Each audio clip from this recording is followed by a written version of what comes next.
What is up, YouTube? HPJ here, and I'm coming at you guys because we're going to be taking a look at the TCG's Forbidden Limited List, which just got revealed just a couple of minutes ago, and I've been trying to record it, but everything that I try to record this shit on has just been messing with me. So now I'm recording it off on my actual phone, and we're going to actually take a look at the overall video of things. So, for the Forbidden section, we have Fiendsmith Lacrima.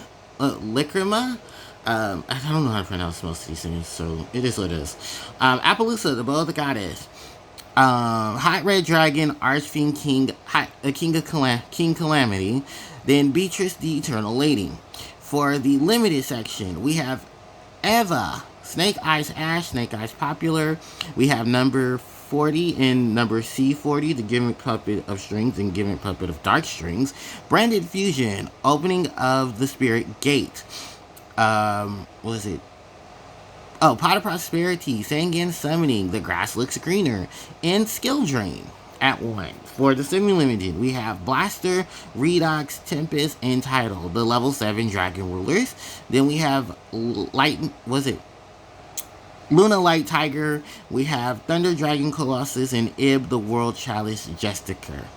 Then for the unlimited, we have Armageddon Knight, Red Rose Dragon, Magispector Unicorn Kieran, Performer Mage Plush Fire, Ancient Fairy Dragon, Dang Long, the First of the Yang Zing, and Time Seal. All these cards are at 3. So, yes, this is the TCG's Forbidden Limited List. If you guys have not checked out my YouTube channel, I just posted it in the community tab so you guys can see it. But let's talk about this overall. So, basically, they hit the plague of the tier 0 deck that was going on in the game. And some people are going to say, no, it wasn't tier 0. Yes, it was. Because even though it started off as Snake Eye being the majority of the tier 0, it then evolved itself into what was Fiendsmith. In Fiendsmith.deck here, or Snake Eye.deck here, or Fiendsmith Snake Eye.deck here. And for those who are saying it wasn't a tier 0 format, I think you guys need to like go outside and literally go touch the grass before the grass gets greener. And you know, the thing about it is that everyone who agrees will agree. And so it's kind of just, yeah, need to go touch the grass. Because this is the thing about a tier 0 format. If a deck or a theme is majority of the top tables or majority of tables in the event that it is in throughout the Yu-Gi-Oh format, that is what considered a tier 0 deck. I.e., look at stuff like Chaos. Look at Chaos. Was it? You know, yeah, look at Chaos. Look at Yada. Look at, what was that one deck? Look at Teledad. Then go look at Perform Mages and Friends. Then here we are, tier 0 yet again, with, you know, Snake Eyes and Fiendsmith, then also tier element. So when majority of a deck takes majority of the entries or the top tables at an event, that means that that deck is tier 0. And now Konami is killing that tier 0 deck. So you should read lines, read the boxes, smell the roses, go outside, touch the grass, because it's getting greener.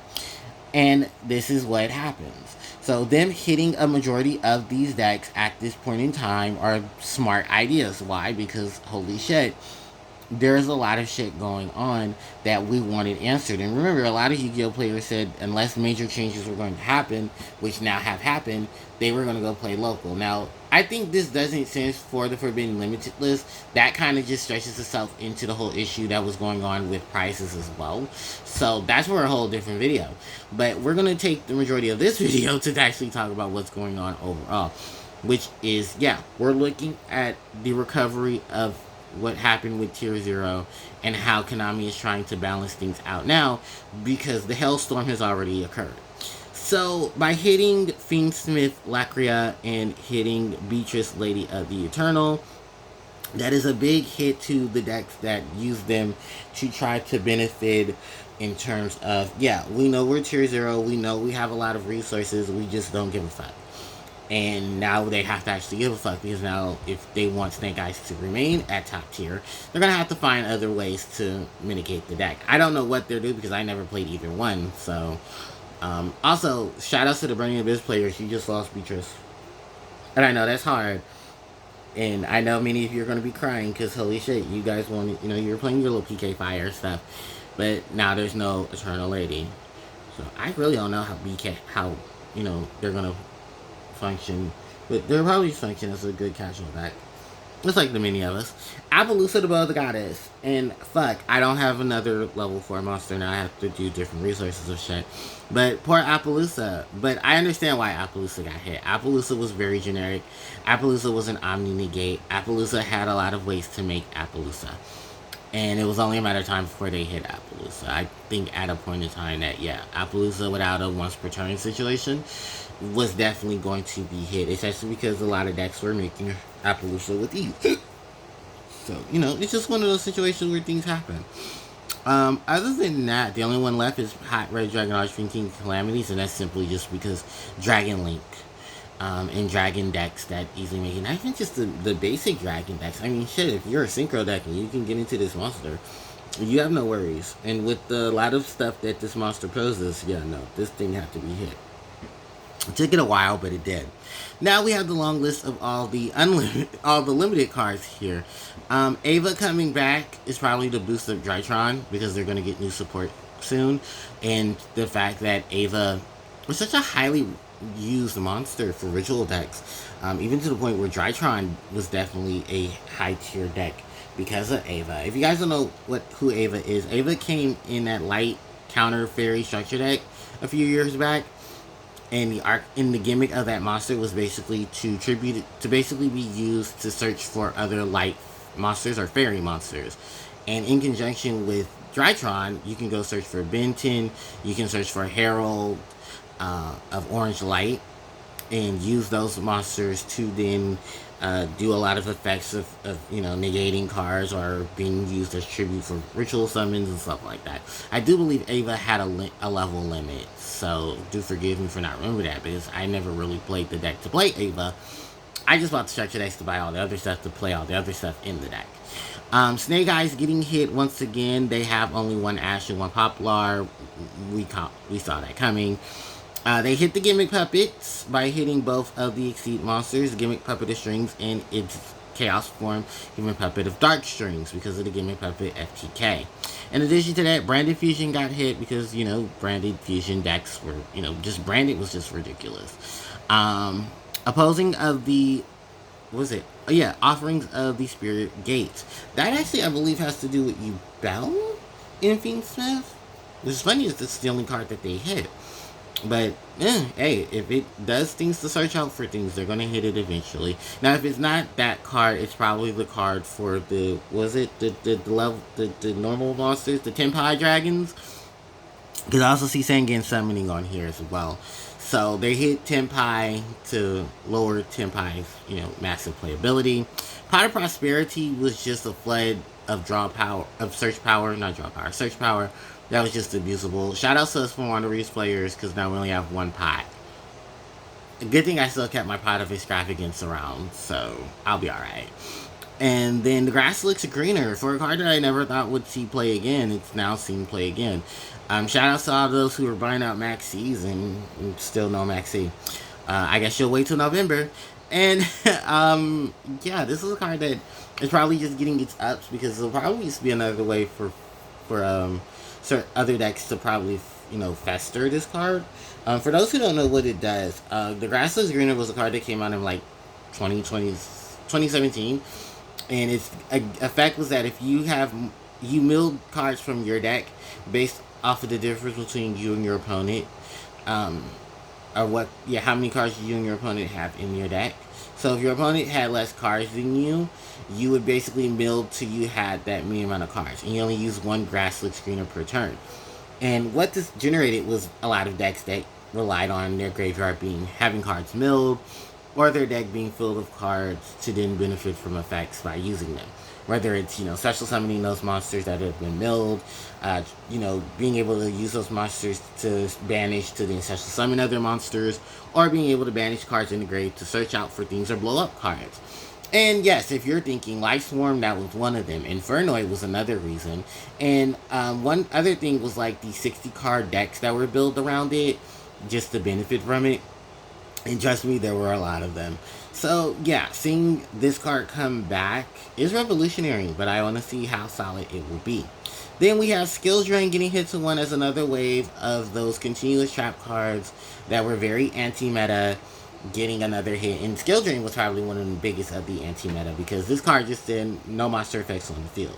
What that generated was just a massive wave of negation for monster effects. This also generated beaters on the field as well. Big beat sticks that could easily be abused, that could easily be used, and there really wasn't much to stop it unless you use effects for cards in the graveyard to mitigate that. So yeah, shout outs to a lot of you of those, skill drain based decks, because guess what? And no more. So yeah.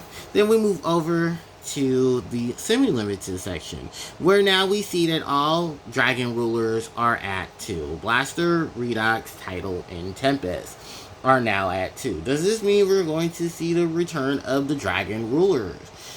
I mean, it could be as some fun deck stuff for Dragon Link, considering now that they had access to all 4. But the biggest thing about Dragon Rulers is that their level 7 game just keeps getting better and better, to the fact that now all 4 of them are at 2. All 4 of them. And then the baby ones are now all at 3.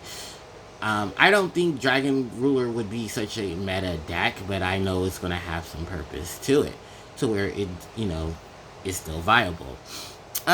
What's the next card? Lunalight Tiger. I guess. I don't... Because, like, the whole origin of that monster was just for a deck that specialized in spamming things, and now that most of the stuff in it is either just gone or dead, I do see there's no reason to keep this card at I don't know why it's not unlimited, but I guess there's like some beast control stuff still going on, maybe why semi-limited. But Lunalights have another asset to them. Yay. For the Thunder Dragons, you have 2 Colossus now. Yay. And the World Challenge players, 2 Ebb. Congrats for you. For the Unlimited section, which is probably just cards that have now outplayed their play and their stance on the Forbidden Limited list, we see Dane Long going back. That's just for Yang Zing and the whole, whatever they can conspire from that. Was it Ancient Fairy Dragon, who's already had her errata. Plush Fire, which I believe is now going to get its errata to where its effects are both once per turn each. Magic Spectre Unicorn, because we had this whole wave of Magic Spectre cards coming in, but it really didn't buff up nothing, and now they're going to get their Unicorn back, so now they can have even more fun. Red Rose Dragon, I think that was because of Dragon Link that the card was on the list. Same thing with Armageddon Knight, where dark decks were just abusing Armageddon. And then Time Seal, because who's really going to play Time Seal in 2024? Who is honestly, raise of hands, going to play Time Seal? Yeah. This is not 2020. This is not 2004. This is 2024. Time Seal is just only here because anything that attaches to Time Seal is just like yada. What is the point? There are so many ways out of this card. There's so many ways out of loops.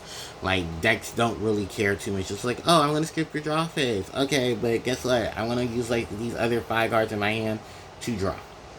Thank you for wasting that one part of the turn that doesn't... That's like, okay. That's it. Alright. It's just going to move on.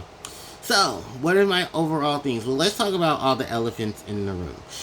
Dimensional Shifter is still around. Malice is coming out in December. And if they don't hit D-Shifter by then, we're just going to have D-Shifters. Which, to be fair, I'm not even mad. I run D-Shifter in my For Wanderers deck, so doesn't really hurt me. Shout outs to Simorgh in Maxx C, who I feel like both of them should come off the list. And more so Simorgh, because I don't understand if Miss Valley Apex Avian still much of an issue that you're still going to ban Simorgh Bird of Sovereignty? Because I don't understand why Simorgh cannot come back. Because Barrier Statue of the Stormwind is banned. what's that one card? The train. Union Carrier is still banned. So I don't understand why Simorgh still needs to be banned. Yeah, no sense. Maxx C is controversial, but I love controversial pulls. And I think Maxx C, because if the OCG can have Maxx C and have no issues, why TCG can't have Maxx C and have no issues? I mean, OCG still has Simorgh. Like, we can't have it. You already banned the statue. Give Winged Beast back some love, damn it. I need Year of the Winged Beast. I do. I do. Then, jumping into that, I really don't see any other changes because all the other ones needed to be made to really just deal with a lot of the issues that were going on in the game as a whole. I just want my bird back. I could give two shits about everything else, even the one pot of prosperity. I have pot of extravagance, so I'll be fine. I just want my bird back. I just want my bird back. That's literally it. My bird back, or at least give me Maxx C. Shit, I scared myself because my damn cords are just all over the place. But yeah, give me my Maxx C. I mean, give me my bird back. I want my bird back. That's all I really care about. Everything on this list is just like, yeah, it is what it is. I just want some work back. Cause holy fuck. Now I don't have Appaloosa. I don't have Simorgh. Like, damn, Harpie's extra deck just might as well just be nothing but exceeds. Oh, and I guess like maybe one or two Link monsters. And yeah. That's on the Harpie standpoint. Everything else, I mean, all my other decks are pretty much fine. So yeah. I guess it is what it is situation. So let me know what you guys think about the Forbidden Limited List changes. Oh, was that one dinosaur still on the list too? Oh, well, yeah. Alright, but yeah, anyways, let me know in the comment section what you guys think about the changes for the Forbidden Limited List. I'm sure many videos are up right now as we speak talking about them. Leave your stuff in the comment section below. Thank you guys so much for watching. Don't forget to like, comment, share, subscribe to the channel as it helps me out tremendously. You hit the notification bell to be informed of when I upload more content to the channel. Social media links are in the description box below. And I will catch you all next time. HPJ signing out. Take care.